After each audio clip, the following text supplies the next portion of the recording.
Once অর্থাৎ এক সময় এ স্ট্রং একটা শক্তিশালী অ্যান্ড বিগ লায়ন বড় সিংহ রুলড অর্থাৎ শাসন করত ওভার এ লার্জ ফরেস্ট অর্থাৎ একটা বিশাল জঙ্গল জুড়ে।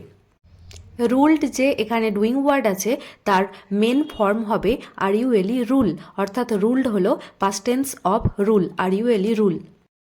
থ্যাংক ইউ অর্থাৎ ধন্যবাদ, ইয়োর ম্যাজেস্টি অর্থাৎ হে মহামহিম। তো এখানে ওয়ার্ড্রপ বা শব্দ ভাণ্ডারে ম্যাজেস্টির শব্দকে এক্সপ্লেন করে বলে দেওয়া আছে এবং বলেছে যে টাইটেল অর্থাৎ উপাধি ইউজড মানে ব্যবহার করা হতো হোয়েন যখন স্পিকিং অ্যাবাউট এ কিং অর্থাৎ একটা রাজা সম্পর্কে কথা বলা হতো। দ্য লায়ন হ্যাড 4 ফলোয়ার্স অর্থাৎ সিংহটির 4 জন অনুগামী ছিল। সিংহটির শেষে 4 জন অনুগামী হলেও প্রথম দিকে কিন্তু তার 3 জন অনুগামী ছিল অর্থাৎ 3 ফলোয়ার্স ছিল। সুতরাং এই স্টেটমেন্টটি মিথ্যা হবে, অর্থাৎ আমাকে বাক্সের মধ্যে ক্যাপিটাল এফ বা ফলস লিখতে হচ্ছে।